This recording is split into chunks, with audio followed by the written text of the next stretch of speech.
emergency for the first time in about... This is Jim, and, Receiving this message. We are Ken Jennings and John Roderick. We speak to you from our present, which we can only assume is your distant past, the turbulent time that was the early 21st century. Fearing the great cataclysm that will surely befall our civilization, we began this monumental reference of strange and obscure human knowledge. These recordings represent our attempt to compile and preserve wonders and esoterica that would otherwise be lost. So whether you're listening from an advanced civilization or have just reinvented the technology to decrypt our transmissions, this is our legacy to you. This is our time capsule. This is the Omnibus.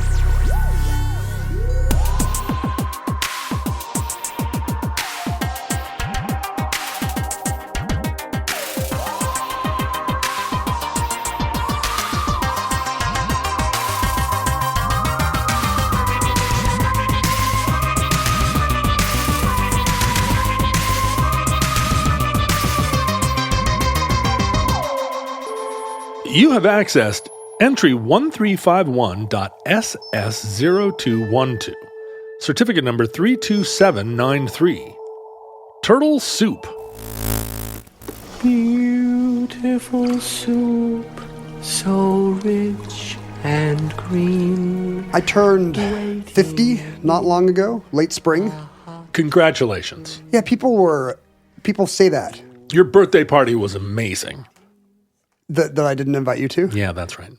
Well, I never... Are you precious about birthdays? Are you like... opposite. Me too. I wouldn't tell anybody that I was having a birthday if it weren't for Facebook. Yes, which telling has everyone. Commodified birthdays, and now I get all these birthday greetings. I feel like you didn't want people to know when in the year it was, but then Wikipedia sold you out somehow. Somebody went to the DMV. Yeah, it's a drag, and I think, when I was drinking, I would always go to some like suburban tavern where nobody knew me and just sit at the bar and like spend my birthday alone. And it was at a crap bar, and it was just so great for me. And then people started, all it takes is one. Oh, happy birthday. Oh, it's your birthday? And then it's just this gradual Patient zero. Shut up. Crumbling of like, ugh.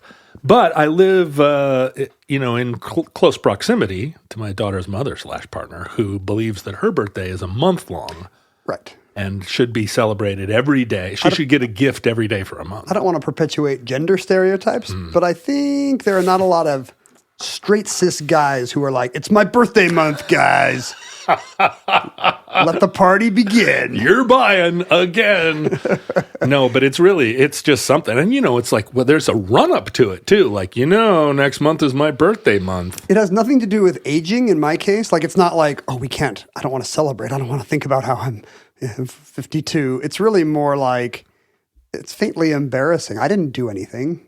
Oh, like, to be congratulated. To be feted. Yeah, like, I didn't do anything. Well, I didn't die in my 40s. Like, yeah. People would find out it was my 50th on Jeopardy. We were working that day, so there was a big shindig, and the audience was applauding, and I'm like, why are you clapping? Because I didn't die in my 40s. What kind of achievement is that? There's something I think about the age 50, which we want to think that it's the halfway mark to something. I was just thinking about this. But it's not. It's well over the halfway mark. On some part of your brain, you're like, yeah, I'm going to live to be 100, and therefore... Yeah. And no, I think the average U.S. life expectancy means it's the 2/3 mark. Yeah, right. It's 85, right? Or 80... No, younger. Once we're our age, yes. Yeah, right. Because you've taken all the people that died before our age out of the equation. Thankfully. Yep. Get them out of the... Get those infant mortality losers out of here, but... In my line of work, I think the 40th birthday is sometimes sort of celebrated as like, you made it. All the, Unlike the following. But the problem is, then there are all these people. I've lost a handful of friends to OD and alcoholic death in the last, not to bring this show down, but in the last 5 or 6 years. And you're like, dude, you're 55. Are you seriously going to OD in your car out by the airport? Like, that seems, you kicked it, but then they fall back on it. Well, even if you're not you, this is the age where your friends start to also die of stomach cancer. And cancer, that's right. And you're aware on some level, even though it feels like 50, the halfway mark. Yeah. You know that A, mathematically it's not, but also B, like, the good part is all over. Like, we're just marking time until there's no more good years when you can actually do and enjoy stuff because. But you look amazing. You look so healthy. That's what I was trying to get to. Thank you. No, you look. That's the point of this whole. 50, you look amazing. There was a thing online. Jeopardy posted like, "Ken turned 50 today. Here's the weird surprise party we gave him." Good for them. And finally. And there's so many people in the comments who are like, "Ken's 50. He looks great." But what you realize is those are 20-year-old Redditors. Everybody who's our age or older is like, no, he just looks like a normal 50-year-old. Have you guys ever seen a 50-year-old? Well, some of us gray out, right? And so I went gray. My beard went gray. So there's not even any concealing it. You can't cut my hair short and pretend that I didn't also go gray everywhere. But the gray beard is good. Yes, except a gray beard is one of those at a distance. If you're walking down the street and here I come the other way, the gray beard makes, until you get close, I could be anywhere between 40 and 80. You're like the guy riding over the hill in Lawrence of Arabia. It's like you're a wavy blur of age. And then I shoot his little camel friend. And until you get very close, it's not clear what shape you are. Exactly. But yeah, it's I think the gray beard is, people women in Hollywood talk about becoming invisible at a certain point. Yeah. And I think women after 50 feel that there's this problem where they're invisible. But the gray beard is kind of an invisibility cloak for people younger than 30. Don't have to pay attention to this guy. Yeah, where I see people for the first, because I've always, I'm a attention driven person. What? Yes. And so there was a point in my mid-40s where I still was, I would get attention from people walking by. And then when the beard went gray, I noticed an attention deficit. Well, and I said, I have a disorder about this. I don't like it. Well, you're at the time in your life where you will start spending more times in places like doctors' waiting rooms where maybe it'll go the other way. Maybe you'll get more attention paid to you because of your... Why are you so young? You're graying. I went and there was a spot on my side, on the side of my cheek. A new kind of spot. You don't want that. No, a different kind, and I was like, what is this spot? This is a bad spot. I've still never been to a dermatologist years old, but. And I went to the dermatologist right away. I was like, this is a bad spot. I ran into Dr. John, who's the indie rock doctor here in Seattle, who goes to all the indie rock shows, but he's also he left New Orleans and now he's a dermatologist. It's a different Dr. John. Okay. And Dr. John looked at it under a street light in the rain in the middle of the night. See, this is why I'm not going to go to a rock doctor. This sounds terrible. No, and I was like, I'm not getting back alley melanoma removed. I walked him to his car and I was like, hey, Dr. John, what's this? And he was like, now I'm not a dermatologist, but that's either a Spurgasporphus or it's a Spleebagophus. And one of the Spurgasporphus is fine, but the Spleebagophus is... You love to hear it might be benign. Yeah. Two options. So I went to the dermatologist and they, did something to it and biopsied it and then didn't call me. I went a whole week. They were like, we'll tell you next week. Isn't that good? Yeah. And I was like, no call equals. And then on the following Monday, they sent me like a notice, like your bill is unpaid. And I called them up. Your diagnosis is unpaid, buddy. And I was like, hey, you were supposed to tell me what, and they're like, oh yeah, well, we'll call them. They're out of the office this week. Finally, I got a thing that was like, it's a Spurgalophilus. It's not anything to worry about. Still there though. I mean, this is just by way of saying that 50 does seem like a milestone. And so even though I've been very birthday averse, it did seem like I was going to have to do something.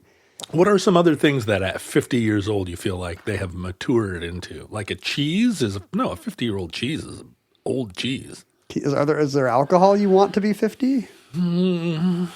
Seems a little touch and go for wine. The last time we talked about alcohol on this show. You got angry notes from single malt Scotch people. You don't know anything about Scotland. Let's say something terribly wrong about single malt Scotch right now, just so I'm off the hook for anything I get wrong in the rest of the show. Let's see. It's made with the same bacteria that makes cheese. That's correct. Yeah. A lot of people don't know that. Yogurt and Scotch. It's chemically, molecularly identical. I feel like a 50-year-old guitar is it's not like they write it down like it's 50 now, but Well, that's the era where guitars would be expensive. Well, what's weird is that there are now TV shows that are 50 years old. You know, SNL's got to be, it's over 50 now, right? No. No, 76, right? Yeah. So it's about to turn. Almost. It's about to turn 50. 60 Minutes is probably close. Sesame Street's over 50. So it no longer is the, nothing was 50 ever. Like people didn't turn 50. Right.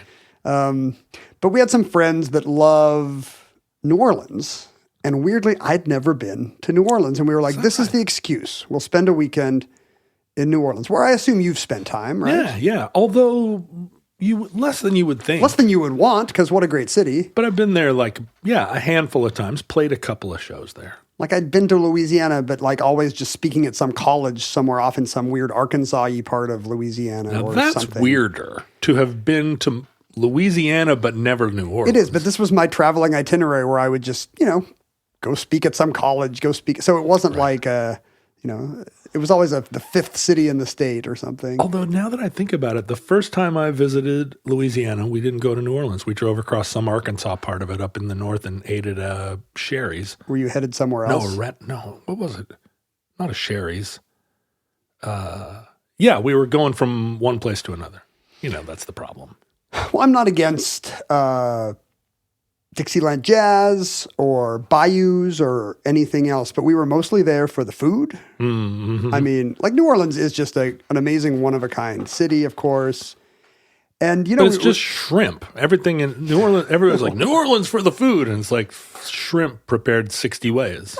Not necessarily. I mean, there's great Gulf seafood that's not shrimp. We were there during crawfish season, so we had a lot of etouffee. Which is like a shrimp. Yeah. It's just a bigger shrimp. And we were eating redfish, which is a very big meaty shrimp. Yeah, it's like it's a fish-shaped shrimp. We all covered this in the Mobile Bay boiling pot. Yeah, that's what it was called. Mm-hmm. The heat dome of shrimp or the jambalaya tide or whatever that entry was called.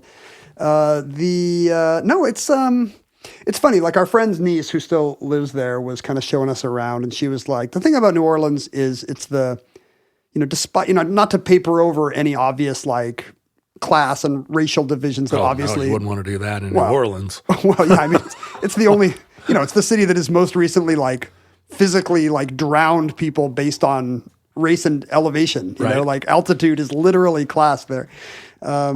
But she was like, this is the American city where everybody in or out just kind of agrees that it would be it's everything it is because of its black community.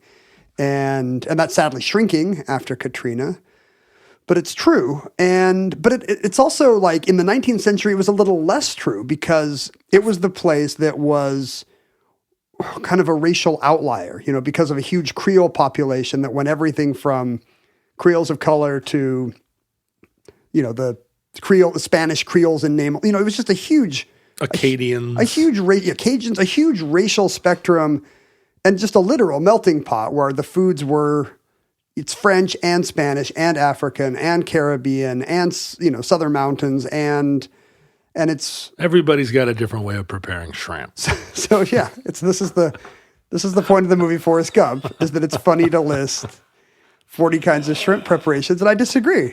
That's why I don't like the movie Forrest Gump. It's fundamentally not funny. That's why you don't like the movie Forrest Gump? It's my main problem. Christopher Guest listing types of nuts in Best in Show or whatever that is. Now that's comedy. That is great. But walnut.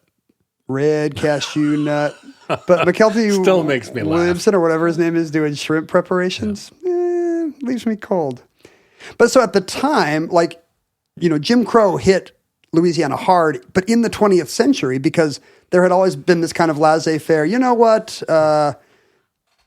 we'll figure it out kind of approach. Sure. Everybody just melted. Very hard to draw the kind of lines that white supremacists like to draw of here's who can go in this building and who can't, because it's just from everywhere. Right. And for I know you're a big melting pot believer, and the food I think is a testament to that because it is just from everywhere, and it's better than anybody else's food because they have just the greatest innovations of French cuisine and African cuisine and Caribbean and all the rest. And we just ate ourselves sick. And That sounds great. In a place that serves mostly shrimp and seafood. Are you against shrimp? We ate ourselves Why sick. is your take on the show that New Orleans has bad food? Oh, no. You're going to be very unpopular. Oh, I don't mean to suggest that it's not wonderful. It's just, there's no antelope, right? Which is one of my favorite foods. It is not where the deer and the antelope play. That's No, true. but also there's gator. It's not the main. If you like, for instance, cow, Right. it's not where you're going to find a ton of cow. The best dishes on the menu, if you ask the server who might have worked at this place for 30 years, we had a server give us his business card. Anytime you come back to Galatoire's, because our friend knew the places to get the old great American restaurants there to get, the oldest family-owned restaurants in America are all in the quarter, It's From 1790 or something. It's amazing. And if you ask him, it will be seafood. Yeah, here's the specialty of the house. Yeah. But there's also amazing baked stuff and... it's only like one state north, but certainly 2 states north, and it's all cow. Right. And so it's very much like mouth of the river food. But there is still barbecue influence. I think that's what's great about it. Oh, I see what you're Because you do have Southern food, that's omnipresent. You still got the idea that, well, of course we're going to have grits and ribs greens and brisket and grits and all the rest. And you mentioned antelope, but one thing we were surprised to see, or I was surprised to see on just about every menu, if you go to high-end places, it's the only place in America where you expect to see turtle soup in the appetizers at these venerable old restaurants. There was that place in Portland called Montage I never went. that was underneath the bridges over the river. And it was this weird place. They played really loud heavy metal music, but you could get gator and turtle and 6 kinds of shrimp. Rattlesnake sausage, Yeah, that kind of place. Like it had all this New Orleans food, and they seated you at big tables with newspaper on them.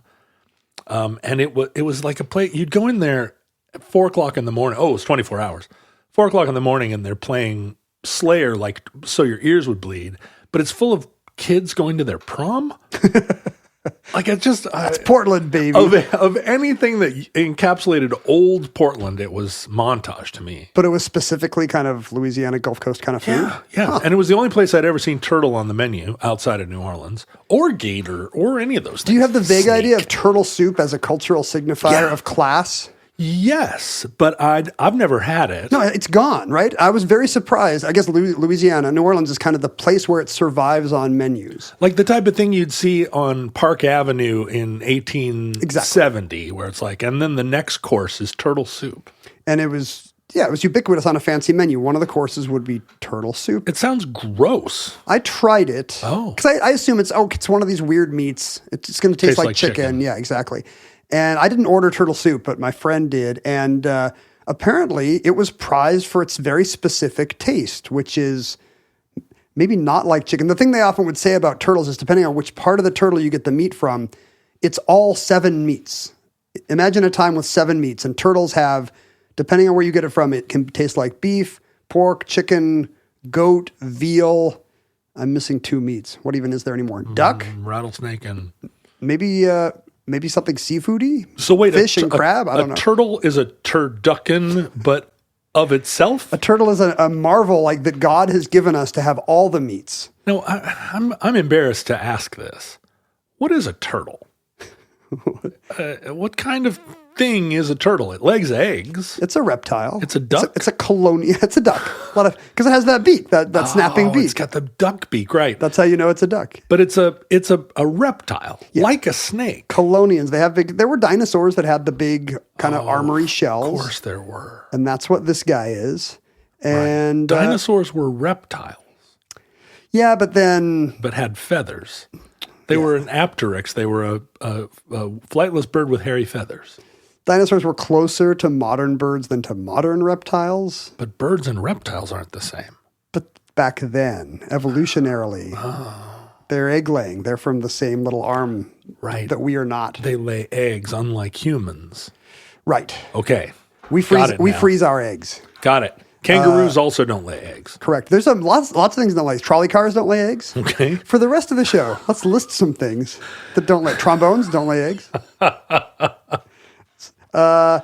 I tasted my friend's turtle soup, and it's kind of a rich. Basically, I don't want to put down turtle soup, but it kind of seemed like in New Orleans you're getting gumbo. It's because it's got one of these thick. It's got a kind of a medium dark roux.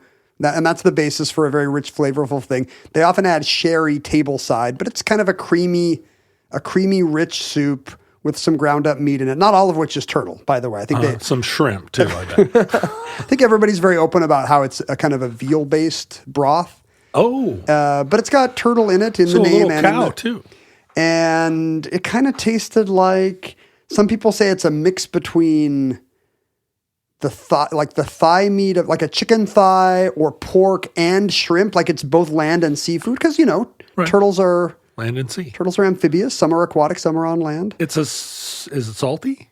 Not really. Is it chewy? It's. Here I think it's hard to tell texture because people don't eat turtle steaks unless you're Robinson Crusoe or something. Yeah. Like I think there's a reason why it's usually ground up in a soup, or maybe a mix between duck and crab, like.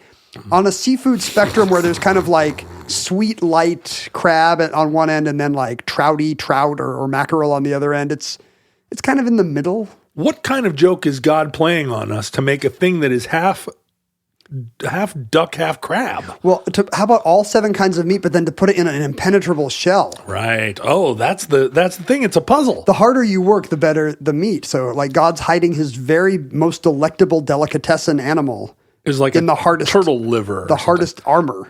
So what kind of turtle? Do they raise turtles specifically for soup? They do have to farm them now. Soup turtles. They're snapping turtles. And that's, as we'll see, it's because, but there were once a great range of turtles. Like this was not fancy food originally. This was Caribbean island people pre-contact eating, green sea turtles or like Native Americans on the kind of the mid-Atlantic coast eating terrapins. Yeah. I guess a terrapin is a specific kind of like turtle that can be both land and sea or either land or sea. They play the banjo and at railroad stations. Well, that's typically. Is that your impression? Yeah, basically. I thought like terrapin sounds like such a Greek or Latinate word to me. Like, yeah, it's going to be from earth foot or earth foot. It is not. It's the Algonquin word for edible turtle. I mean, I'm sure it's not terrapin. I'm sure it's Telubricumpen or something, right. And then. Some bonehead Jamestown guy is like, yeah, terrapin, got it. Terrapin, landfoot. Yeah, don't let the door hit you. Terrapin, we'll eat these too. So these people, these native people were eating them, and it was a staple. And you can see why. Like there were big chunky turtles back then. Yeah, chunkers. 3 pounds of meat in a single turtle, and you can see why you would want to hunt turtles. Sure, they're slow. They can't get away. They're maybe they're wise. Well, they're old. They're old. They're like you. They're invisible. They're ineffable. They've turned 50, and now you just want to eat them. Every year in Maui, I go snorkeling. You're swimming with the honu. To commune with the honu. They're very important to me. And as I've probably explained on the show, I've learned that if you look for them, you will not find them. You must not look for them. And then they find you. I think back then you would just stumble upon turtles. They're all over there. Think about how people would, when white people moved in, they're going to build their homes near sources of water. So no matter where you live on the frontier, wherever it is, probably Maryland back then, right. Delmarva Peninsula frontier, your house is going to be near a well or a pond or something. And guess what? There's delicious, big, slow meat jeeps crawling around your backyard. And those cooters are good eating. If you think about how much work goes into eating a single oyster, which is just as hard to get into, an oyster is just like a less clever turtle. I'm told turtles are hard to dress. Like an oyster, basically, if you have the right shaped knife, you can outsmart the oyster. Yeah. Whereas I think turtles, there's a lot of skill and effort involved in getting in there. Yeah. Does turtle soup, it's not served in the shell. It was originally, actually. That was the big ceremonial thing. But that was when Europe discovered it. And here's how that happened. First of all, plantations move in and you've got this enslaved population looking to supplement whatever rations they get, which I'm sure is the least the employer, the master can, the enslaver, that's what we say. Enslaver. The least, The employer, the head office. Oh, I got to fill out another W-9 this year.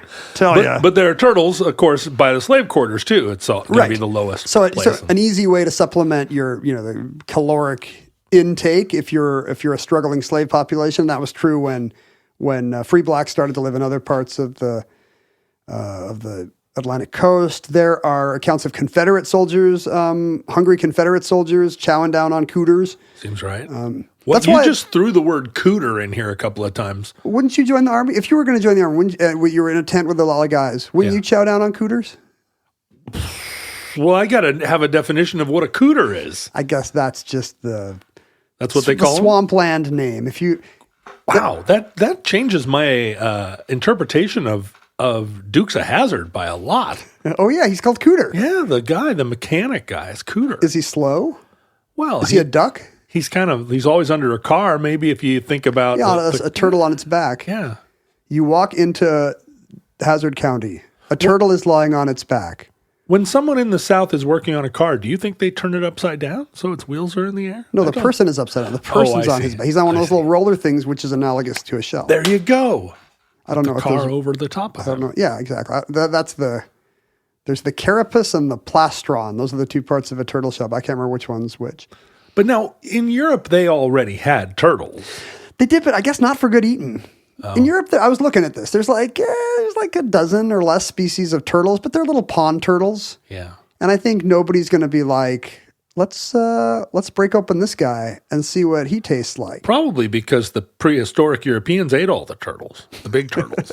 Yeah, there were giant oxen and turtles and armadillos just wandering slowly across the Alps. Yeah. And then they were gone as soon as humans evolved something pointy.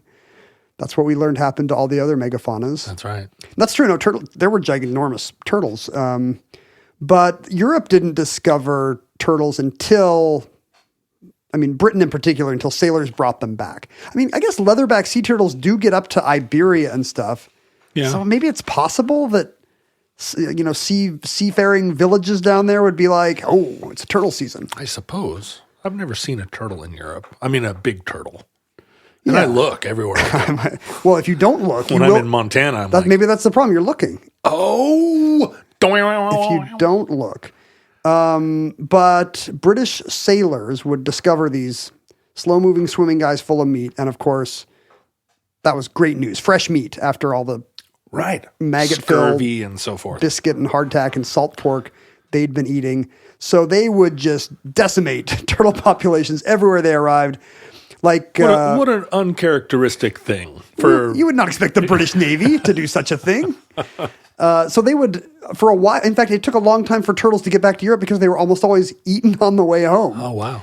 These expeditions would have 13 tortoises wandering around the deck because they had found some island full of tortoises. Yeah, but by the time they get back to Southampton or Bristol or whatever, the turtles were all inside the seamen. Did this happen in the Galapagos when they first arrived? It happened even to Darwin. Darwin's like, hey, let's take some tortoise samples. And by the time Darwin gets home, he's just eaten them all. Darwin was the hungry lunch boy. And he's just licking. Imagine you're on a ship, you're down there. It's like knowing you have a couple pieces of cake left in the fridge or whatever. Yeah. Like you're lying in your swaying hammock, the ship is creaking, and there's like 6 sea tortoises just kind of wandering the forecastle. Delicious. At some point in the night, you're like, there's still pie in the fridge. Yeah. But it's like an 8-hour process to get the meat out of the turtle. Well, you get some of your buddies. You're going to wake up in the morning. You get some of your buddies. Eating snapping turtles I can see because they're miserable creatures. They're mean. Right. You can eat them out of vengeance. But a sea turtle. I know they're nice, big, dumb. But back then, nobody was like, hey, should we anthropomorphize this or eat it? Oh, I see what you're saying. They were just like, hey, metabolic content. Yeah, they weren't. That's interesting. There was a moment, a thought technology that swept the West that was like, no, everything has a personality. Like my screwdriver is a little friend. But back then it never occurred to you. You're too hungry to think, is this rabbit cute? Before I put it in my paella, let me think about its eyes. Anyway, so thousands of tortoises would get taken like on a single voyage, but none of them ever made it home. Finally, a few get home to Europe, and it starts to catch on that sailors are saying that this is their favorite new food. And of course, with all the effort it takes to get there. In America, it's a little more democratic. Like during the Depression, turtles were called Hoover chicken Oh yeah, Hoover chicken. because he was not giving us that chicken in every pot. We had to go out back to the pond and catch us a cooter. Catches a cooter. But in Hoover cooter. In Britain, the economies of bringing them back from the South Atlantic or the South Pacific or whatever means this is food for the rich.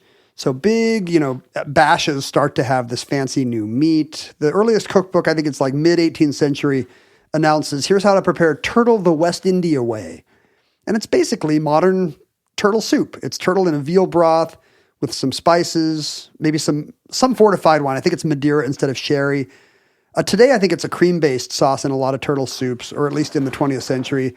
Like a gravy, though. Like a cream gravy. Yeah, back then it was egg whites. I think that's how you would thicken the soup. But it's not that different than the turtle soup that a hotel luncheon would be serving in 1930.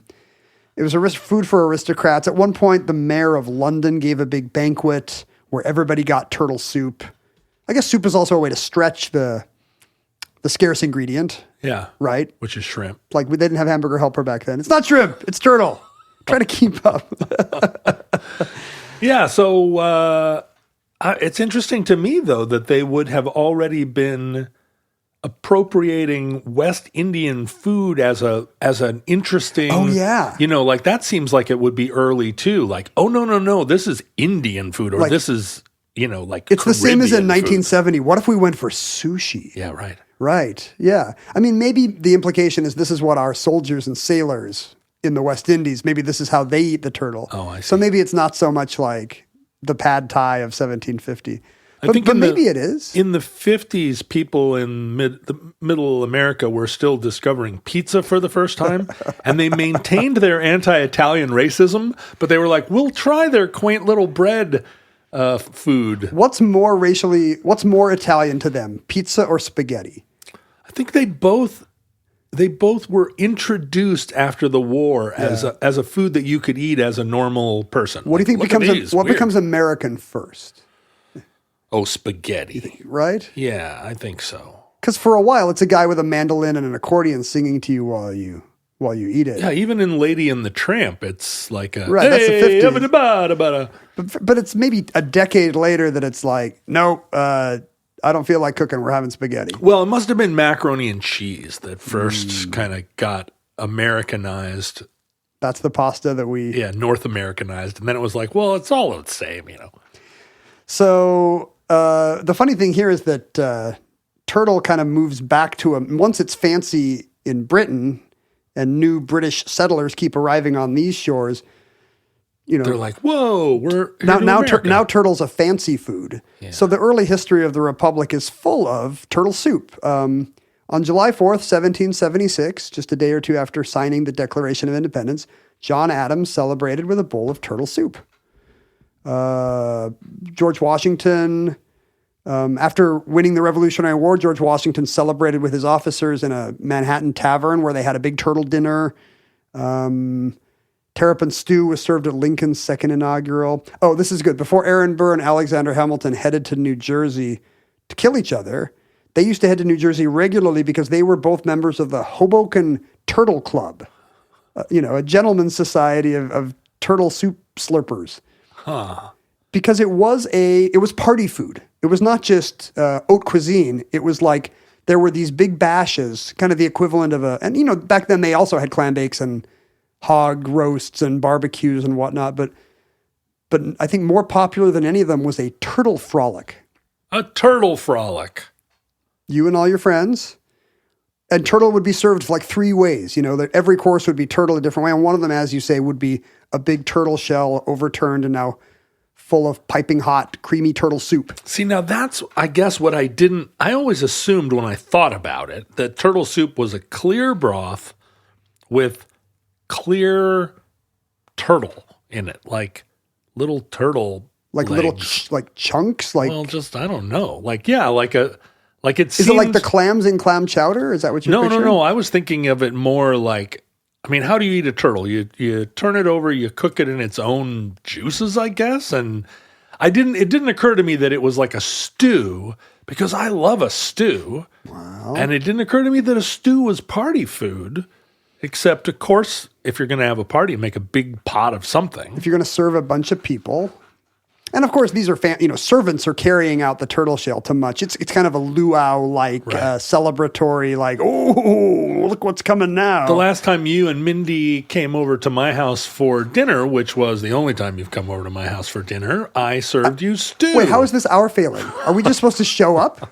Hey, John, what's for dinner? Okay, I should rephrase it. The last time Last time I you invited you us to come for over. dinner. There we but go. yeah, I served a stew, and you made a comment. You're serving this in mixing bowls because, of course, Were you? I can't remember. yeah, I served it in mixing bowls because it's, I like it. I have a collection of old mixing bowls. It's like a boxcar chiller. It's cottagecore. Everybody gets a different spoon. It was good. Wooden spoons, and it was good. yeah. And it was good stew. Oh, thank it was you. like kind of like a mulligan stew. Yeah, It was kind I of work on my Irish stews. Yeah. It was Irishy. And this continued well into the 20th century, this idea of turtles as a staple, turtle soup as any nice menu. So every cookbook would have turtle recipes. Every banquet would have a turtle soup course. Well into the mid-20th century, Campbell's was making frozen turtle soup. No, they were not. Yeah, I mean, they didn't make canned. I don't know if you remember this, but they did make canned mock turtle soup in our lifetimes. I do remember that, which is why when the mock turtle shirt came out, it resonated. The name resonated. Is it like a turtleneck-like shirt? A turtleneck, but it doesn't fold over. It's just I like see. It just goes up a bit. it's just a half. And that was the mock turtle was very popular in the late 80s.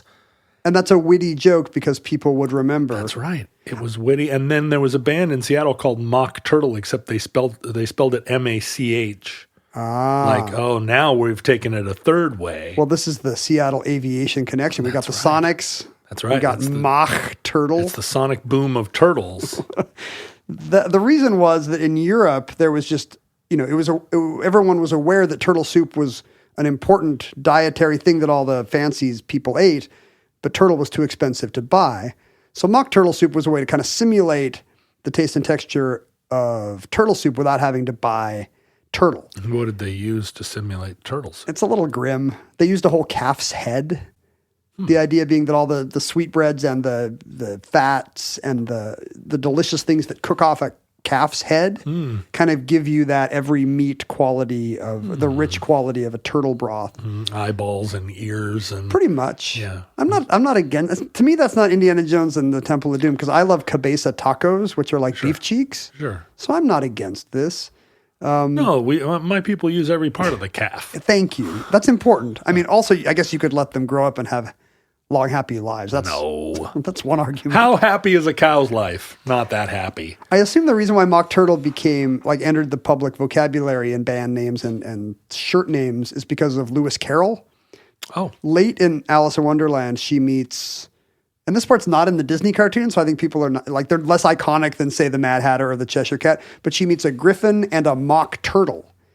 And in Tenniel's illustration, the mock turtle has a turtle shell, but a calf's head. And the joke would be that, a mock turtle soup, what if mock turtle soup was not mock space turtle soup, but it was soup made out of a mock turtle, like a veal tortoise hybrid. Whoa, bizarre. I mean, it's almost like Russian literature. If you don't speak 19th century English, you wouldn't get the jokes. I have an annotated Alice in Wonderland that kind of explains all the Victorian cultural references or the higher math that we miss when we read. I guess it's full of puns, but yeah. And it won't surprise you to know that this was my favorite book when I checked it out of the elementary school library in 4th or 5th grade. I loved that science-ified Alice in Wonderland. I'm going to understand Alice in Wonderland. So mock turtle soup was actually more common in the 20th century. It was more commonly prepared in the 20th century than real turtle soup. Campbell's made cans of it. Andy Warhol was often asked about Campbell's soup, and he would say his favorite was the mock turtle, but they don't make it anymore. That was kind of his stock answer to what's your favorite soup can. It does sort of roll off the brain a little better than calf's head soup. You can see it's smart branding. If you're looking for, maybe, is that your conspiracy? They needed something to do with calf's heads, and they wanted to gussy it up a little bit? Yeah, I mean, you would assume that they would use calf's heads just to make dog food, but then that's wasting a delicious calf's head. Yeah, that's right. It's too delicious for that. Apparently it is because it's got It's got this very rich meat. There is still one company that makes mock turtle soup in cans, I was happy to say. Worthmore's in Cincinnati, because apparently mock turtle soup is still a bit of a regional. I don't know what it is about the Cincinnati area that leads to it being this culinary outlier with their weird chili. That's the and thing. whatnot. They make chili out of weird things too. They're like, we got all these weird things. We're going to put spaghetti at the bottom of our chili, Yeah. as you do. And they still eat mock turtle soup, and a local company still cans it. Well, no, but you remember one of the things about Cincinnati style chili is the real stuff is made out of beef heart. Oh, yeah. I think maybe it's just Cincinnati was poor. There was we talked about I think on Jeopardy recently, there was a clue about how Cincinnati dogs have chili on them. And I saw a bunch of briefly I was like, the dogs roaming the streets? No, like a hot dog, like a Chicago dog, or in this case, a Coney dog, or whatever they call it. Yeah. We said it has chili on it, and a lot of angry Cincinnatians were like, "That's not chili. It's a chili-like chopped up beef heart sauce with ground beef in it." And a bunch of other people were like, "But it's called chili on every Cincinnati dog restaurant." So I still don't know if I'm allowed to call it chili or not. Well, people in Cincinnati are really What is it? touchy. If Cincinnati is still inhabited in your area, please explain to us why you guys are eating beef heart and cow head and calling it turtle. You know, my mom is from Northern Ohio, as I've said 1,000 times, and I think she thinks of Cincinnati as being part of the South. Right. But food should get better, not worse, as you head south. Oh, I see. Like, but why are they not eating delicious brisket? You don't think of Kentucky as being like a food center. If you like squirrel, I guess. Oh, we're going to get letters now. We're Kentucky Colonels. Oh, sorry. We can't be. I don't want to lose besmirching I don't want to get busted down to major. Yeah, Kentucky Major. So, but turtle soup was already fading at the time mock turtle soup was rising. And I think we should explain that we now live in an era where turtle soup is no longer found on any menus except for these high-end New Orleans spots. All the sentient turtles that comprise the futurelings of the future are breathing a sigh of relief that we stopped talking about this genocidal food. You guys made it through the genetic bottleneck that was turtle soup. And the question of why turtle soup declined is it's multifaceted. I mean, I think I was reading a Savour article that implies that, hey, if the reason why everybody was eating turtles is because you had a well or a pond out back, then indoor plumbing means fewer turtles around. They're out in the wetlands far from buildable land. But can you farm turtles? Apparently it's hard. The U.S. government in the early 20th century, realizing that demand might outstrip supply, this is, well before the conservation era, they were like, well, this is profitable. Let's farm some turtles. Turns out they're very hard to farm. I think mostly because a cow will get to butchering age by the fall or whatever. Right. Whereas a turtle might take decades, right? Right. You have to take care of this very slowly aging population as they gradually get into maturity. Apparently there's a lot of logistical reasons why. They figured that out about whales too. Did anybody try whale farms? Well, no, but it was like, whales. Just on the back of a napkin, you could be like, this isn't going to it's an out. inexhaustible resource, whales. There's also maybe the anthropomorphizing of turtles. You mentioned, like the tortoise and the hare, the Teenage Mutant Ninja Turtles, Franklin the turtle. Did it in. There's all these, turtles now exist in popular culture in a way that might make us a little, the same way my wife doesn't want to eat rabbit. Yeah. What if you call it Hassenpfeffer? Does she want to eat it then? She likes German food, but I think rabbit's kind of a deal breaker for her. Our neighborhood is full of cute little rabbits, and they are not cute. She hasn't eaten one of them. I mean, they're a menace if you're trying to garden, for sure.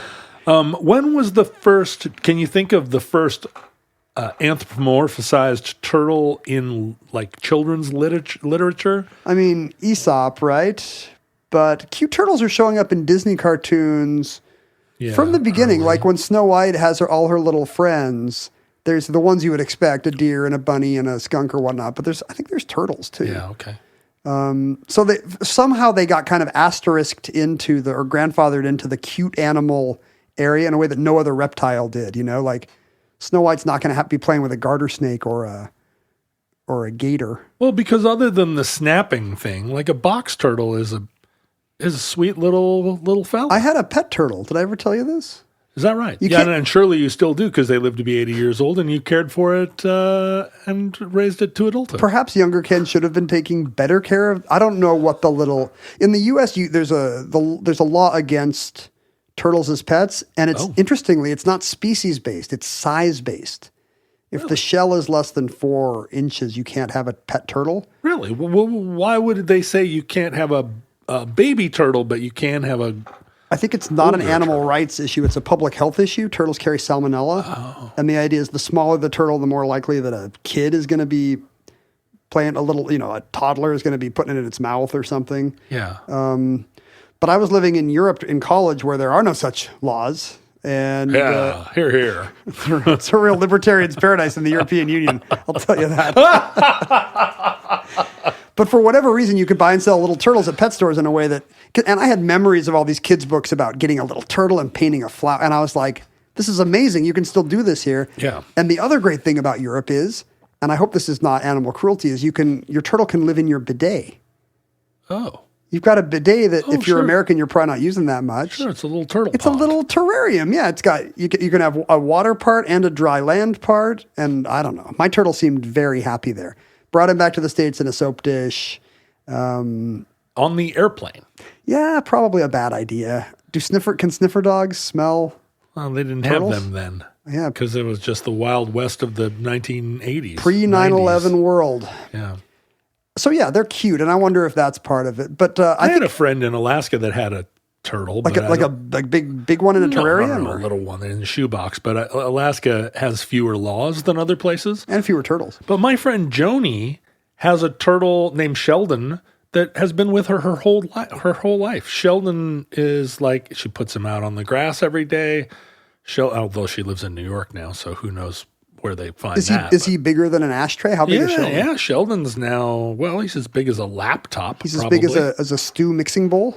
And that may be as big as Sheldon gets because he's 40 years old. Right. Sheldon, or at least, maybe 35 years old. I mean, that turns out to be one of the problems with turtle conservation, as we'll see. They live so long, but their reproductive strategy means have a lot of delicious eggs.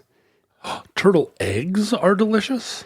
Yeah, that's what's really... Well, let's get to the conservation part of this. So I guess, one thing that happened, we should say that all Americans used to eat more interesting meats, right? Before World War II, if you're getting meat from your own farm or from your neighbor's farm or from your town butcher that knows which farm, that's when people would just, for dinner, Americans would just eat rabbit or oxtail or turtle or grouse or, think nothing of it. But Americans used to eat more interesting apples and more interesting corn, and there was just there was more interesting stuff that hadn't been eradicated by... I guess, by monocultures and... Yeah, by just Factory farming? Factory farming. Well, that's what happened. After World War II, factory farming means... And some of this might be consumer driven. Once you've had a hamburger, do you want to go back to squirrel for dinner? Maybe not. Interesting. But really, Crow. The American meat industry became beef, pork, chicken.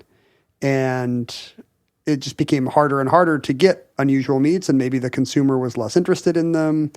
Noel a sign Gallagher, of upward mobility becomes, I'm eating beef, pork, and chicken. You love Noel Gallagher and all his works. Who's the good one? Who's funnier, Noel or Liam? Noel. Oh, wait a minute. Noel is the good one, and Liam's the funny one. I don't know. Is that what it is? Noel's the songwriter, and Liam's the... You tell the story, and I'll tell you if I'm in favor I don't of even remember which one. But he says the consumer doesn't know what they want. They didn't want Jimi Hendrix, but we gave them Jimi Hendrix, and then they liked it. The consumer never wanted the Sex Pistols, but they got the Sex Pistols, and then they enjoyed it. So he said, don't ever think about what the consumer wants. You just have to give them what you want. I'm getting this from an Instagram video that came across my feed that was, 40 seconds long. But I think that's totally true, and not just of music, and not just of art, probably. Right. Like, anybody can give somebody what they already want. Anybody can make a book that looks like last year's hit. The cover looks like last year's bestseller. Anybody can record an album that sounds like, whoever was popular last year. I mean, there are 600,000 crows in my neighborhood, and I bet you there are 6 million crows in your neighborhood. Got a lot of crows. And if somebody had long ago said the best food is crow, And you have to harvest 500 crow to make one pie. I mean, just think about how long we were eating the wrong foods. Delicious pad thai was right there. Yeah. And we Well, were it wasn't, though. It was eating in macaroni. Siam. Right. But Siam had been discovered. Oh, I suppose, yeah. You know, for centuries, we had the technology to get us pad thai or teriyaki or any of these things, and we were just eating gross white people food. Yeah. Snails. I like oxtails. I like a lot of these foods, but they just became harder to get. How do you feel about escargots? Did we get them the last time they had them at our favorite little French restaurant? Do they ever have escargot? Yeah, they do. I get them every time they have them, but it's always just they have like 10 servings of it. Mindy's lived in France and won't eat them, so I never order them because I would be eating them all. But they just taste like garlic butter, which is the best food. That's right. You get a little piece of French bread and you put garlic butter on it, and it's got this little black slimy blob in the middle, and it's like down the hatch. If it tastes like garlic butter, I'll eat anything. I'll eat garbage. Are they any grosser than a oyster? Not to I mean, me. Oyster's gross. But I think Mindy is very much like, it's just a slug. We can't eat that. And I'm like, no, it's a clam. We can eat this. But those are the two. That's the glasses of the. I'm kind of a snail is half full Yeah, sure. kind of a guy. That's a clam. No, it's a slug. As you might imagine, all these kind of sociological explanations for the decline of turtle soup are kind of burying the lead. The main problem with turtles is, as you could probably guess, we were eating too many of them. It was not sustainable because Mother Nature is not producing turtles fast enough for all the ladies who wanted to have turtle soup. That's why it's clear that God wants us to eat chickens, pigs, and beefs. Because they're everywhere. The end. I mean, chickens especially. Chickens just Oh my God. running around. You can't turn around in Hawaii or Venezuela without stepping on a chicken. Yeah, they're like the crows. They're like ground crows. Delicious ground crows. But turtles, not so much. They, as I was saying, they live a long time, but there's kind of an unusual reproductive strategy where what keeps the population stable is they just have a lot of eggs for decades because they know that the eggs are delicious. Well, they don't know this, but the invisible hand of nature knows that weasels and snakes and raccoons are going to eat a lot of the eggs. And they need that long lifespan or else they're not sustainable. And then humans who are watching raccoons and weasels, because that's always, a human sport, weasel watching. They see the weasels eat the turtle eggs and they're like, well, weasels are never wrong. Famously, Yeah. What do we always say about weasels? That's the old saying, weasels are never wrong.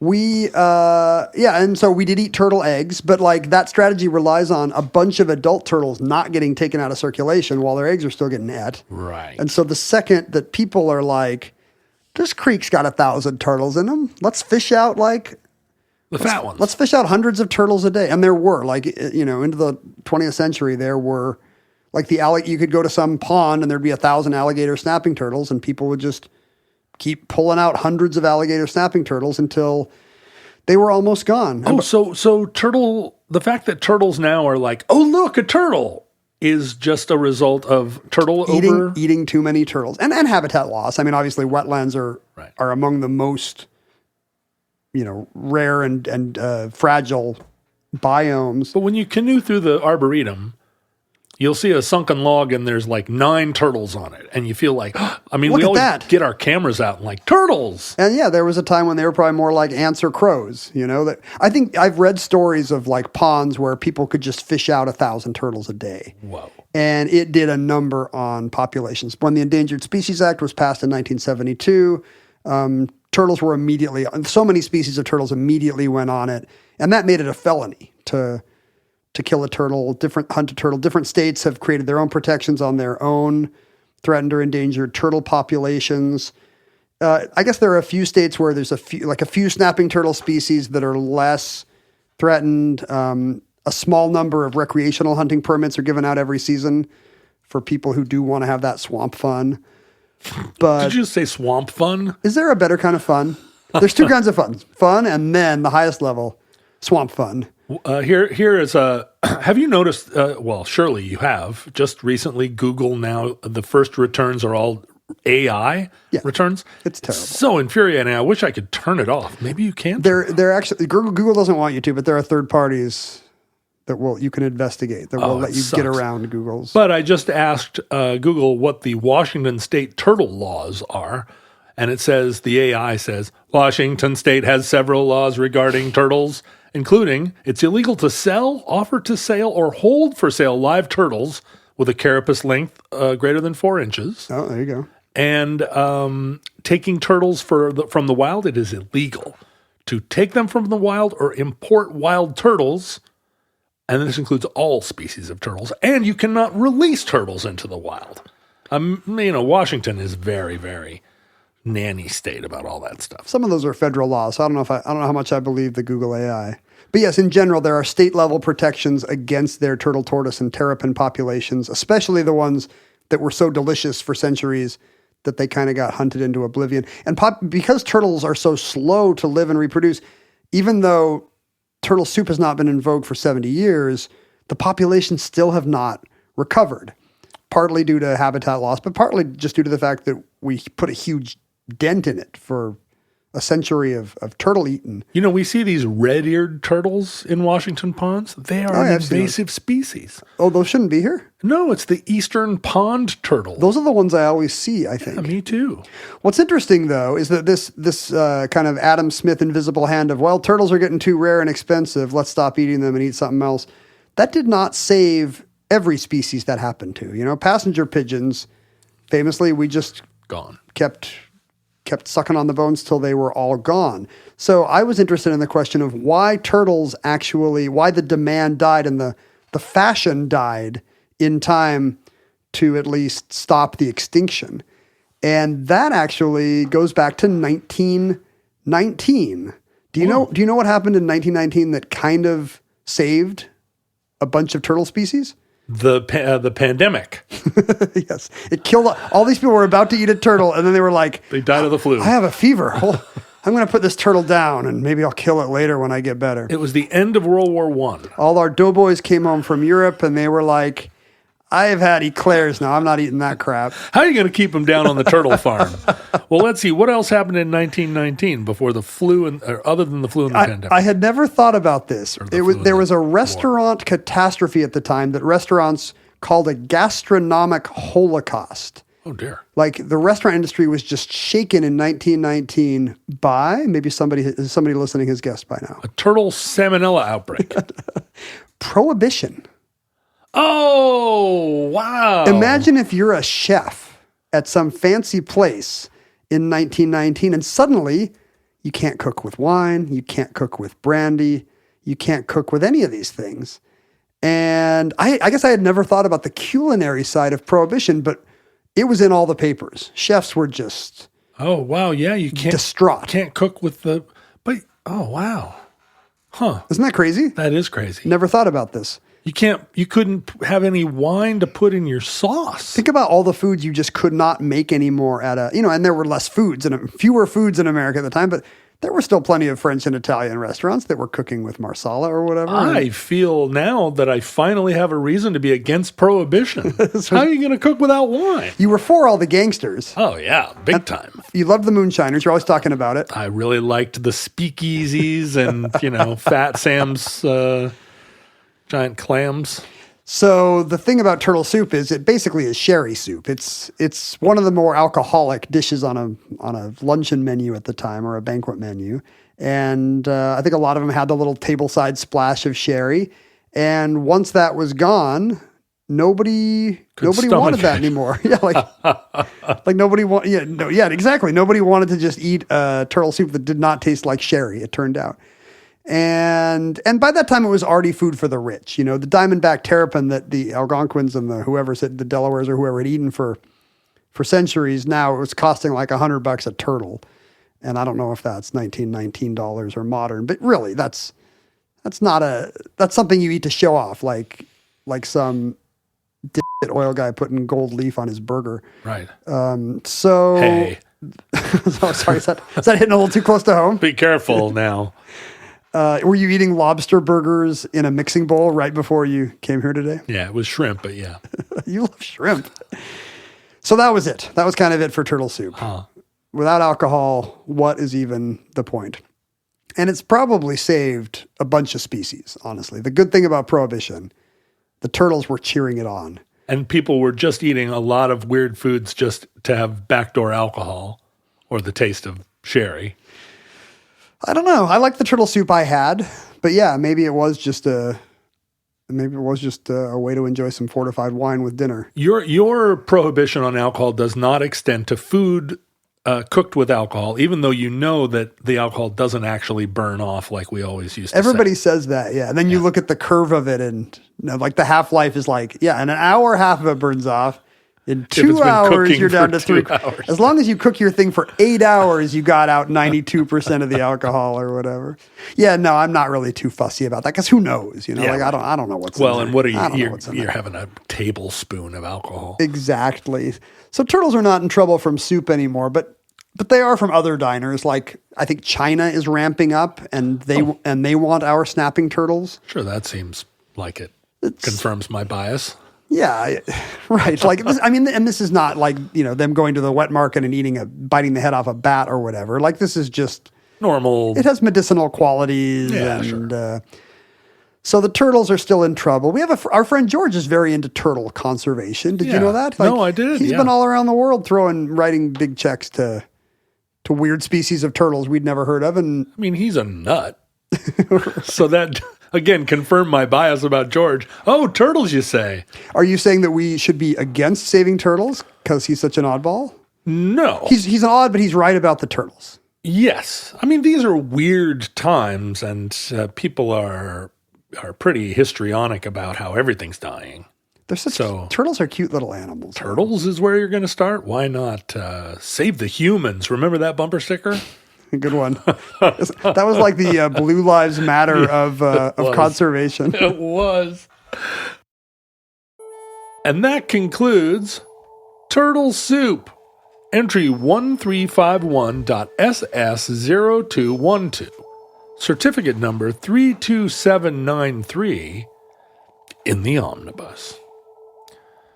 Futurelings, social media died so long ago. Threads just sent me, for the first time today, Threads sent me an email like, here are some things you missed on Threads. I don't remember when that setting arrived. I've never gotten one from them before.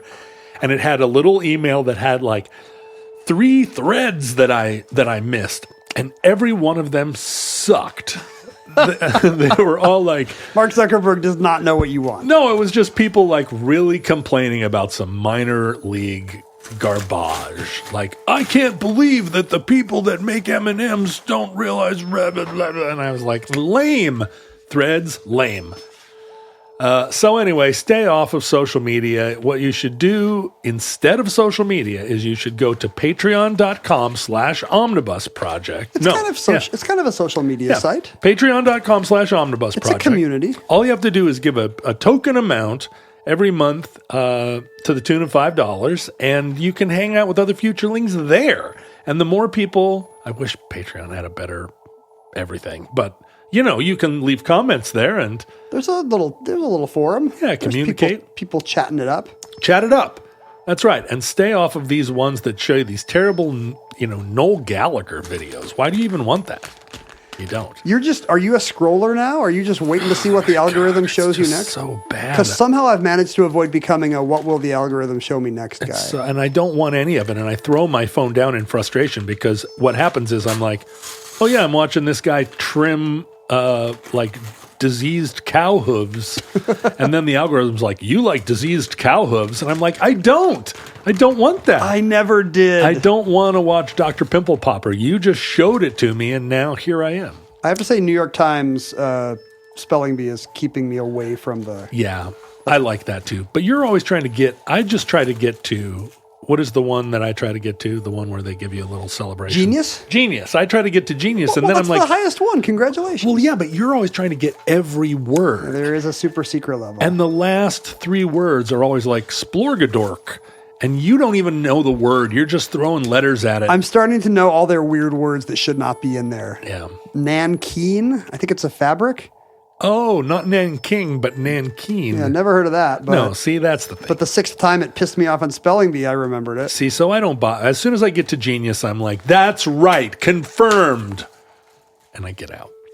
Anyway, you can find things online at Kent Jennings, at John Roderick, at Omnibus Project. We don't endorse any of it, really, but it's there. And I do post on Instagram sometimes. I think Ken just lurks there. I should. I keep meaning, like, as a professional thing, I should be somewhere, and why not Instagram? But I keep not doing it. Yeah. But you can email us at theomnibusproject@gmail.com. You can hang out with Futurelings on the only good sites on social media, which are Omnibus fan sites on Facebook and An island of sanity and all good the other vibes. places. And you can, in addition to going to patreon.com/omnibusproject and for a small donation, getting so many benefits, it's basically a wave of benefits.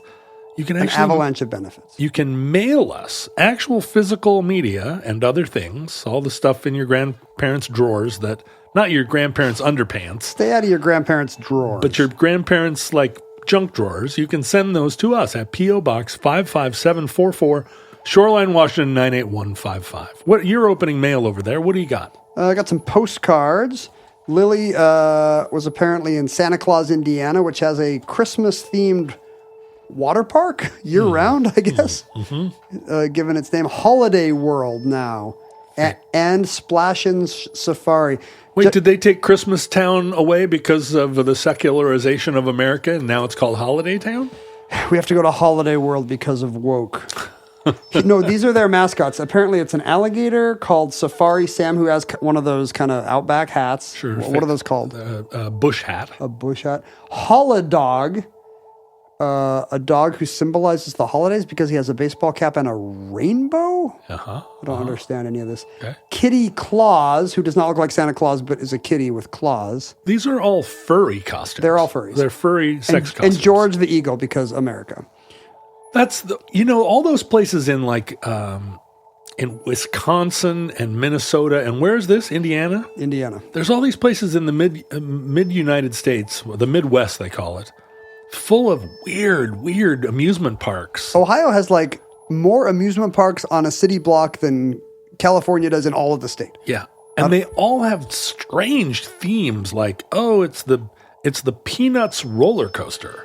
You're like, what is that? It would be even weirder than Peanuts. Like, you go to one of these and it's so off-brand. It's like, you can meet Nancy and Sluggo. Or, look over there. It's all your favorites from Deputy Dog. Hey, kids, it's Pogo. Well, thank you, Lily, for suggesting we do a show about holiday. Oh, maybe it's all holidays, because Lily says their newest roller coaster is Thanksgiving-themed and called Good Gravy. Oh my God. Am I wrong that maybe there should not be a gravy-themed roller coaster? I feel like Lily is really onto something here. Our Chilean correspondent Ramon apparently has left his native land. He must be in Paraguay, because that is where this postcard comes from, a beautiful Paraguayan landscape. You're holding it sideways. Well, I need to read this part. Oh, I see. This is not for you. This is not all about you. Here. This is not for you. I will tilt my head so you can see the horizon. Wait a minute. at the Paraguay right is representing itself as having an ocean because that looks like the sun setting on an ocean. But that is clearly either a lake or river. Look at landlocked Paraguay with its beautiful, beautiful ocean views. The photographer got way down on the ground and put his camera right at the... There must be some... Wait, no, Paraguay's not on Lake Titicaca. That's Bolivia. What big lake is there in Ciudad del Este? Somebody the problem is most of central Paraguay hasn't even been explored yet. I feel like if you're in Chile, I guess you go to Paraguay, but I don't think you want to. That's what Chilean bandits say. Butch, next time I say, let's go to Paraguay, let's really go to Paraguay. And then Bruce says he's...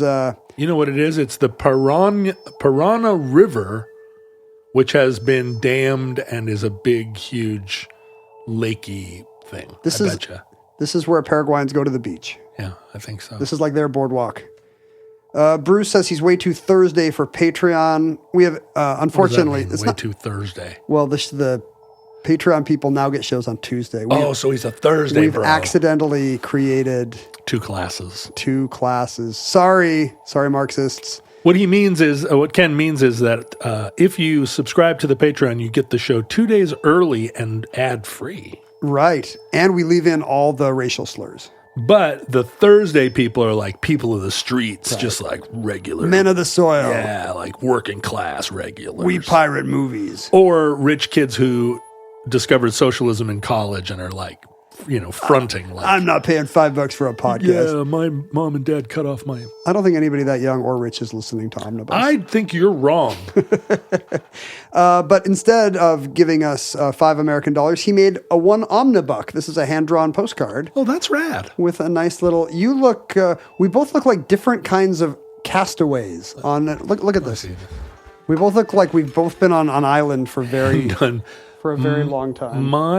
My beard is out of control, and also... But also I have a beard somehow. Yeah, my nose is kind of out of control, and you for sure look like Jeopardy has taken its toll. It's been some kind of lost weekend there. But I like this Omnibuck. This is going to go up on the wall of fame. There's no note, but either Penguin, Random House, or author... I'm going to say maybe spy author Graham Moore sent us a pre-pub copy of his new novel, The Wealth of Shadows. What is that piece of paper that's tucked in it? Or a receipt, an invoice. It doesn't have a note. No, but it is to you and me, so this must be Omnibus related and not just The Wealth of Shadows. It seems very spy. The James Patterson, no less than James Patterson, endorses Graham's work as if John le Carré and Ken Follett collaborated on a novel, that would be very unusual because they're dead. Yeah. Actually, wait, is Ken Follett alive? Who knows? Oh, I know. This is the screenwriter of The Imitation Game. Hasn't this guy written this before? Oh. I have a vague memory that we have spoken to Graham before. Ken Follett is still alive.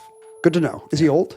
He's old. He's got to be old. He's 75 years old. That's younger than I thought. Yeah, he's not that old. Well, Eye of the Needle came out in like 1977 or something. Like, yeah. Well, good for him. He would have been a young man. Younger.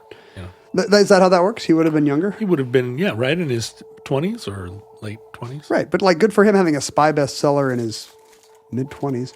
And then Crystal must have known it was my birthday. She sent me a cool lenticular paisley bookmark. Oh, look at that. It's tied into Jeopardy. She says she loves all my ties, and therefore it's a paisley. It's multiple dimensions in that one piece of paper. Can you see the dolphins? I can. If I do this. Perpendicular. And also there's something else where somehow she's printed out my face on a piece of metal. Let me see it. Oh, wow. And I think that's a handsome picture. Don't you? I guess it looks like a selfie though, because one shoulder is up. Let me see that again. Doesn't it look like I selfied it? Look how one shoulder is higher than the other. You know what it looks like? If you ran for Congress and got elected, that would be the picture hanging in your office. And I think the reason why she's sending this to me is because she wants me to sign it. Yes, because there is a self-addressed stamp envelope. And I will absolutely be doing that. Thank you for the bookmark. Because Crystal. she's clearly not a German who wants you to sign 50 things and send them back. Yeah, I do get a lot of those. Yeah. I never know what to do. Lately, I've been signing one. Oh, that's smart. But I feel like I'm just like... Throw the rest in the not trash. doing the nice thing or the principled thing. I'm just kind of picking a thing in the middle. Yeah. Oh, you're a fan? Here's one. You get to be a little bit of a fan. Not 17 that you're going to sell on eBay. Listeners, from our vantage point in your distant past, we have no idea how long our civilization survived. Longer than the turtles, we hope. We hope No, we want the turtles to survive. Sorry, I misspoke. Hopefully less than the turtles. Yes. There you go. We hope and pray. The turtles are mutating. They're in the sewers. They're eating pizza. Yes. They've got nunchucks. Bigger and bigger all the time. We hope and pray that the catastrophe we fear may never come. But if the worst comes soon, this recording, like all our recordings, may be our final word. But if Providence allows, we hope to be back with you soon for another entry in the Omnibus.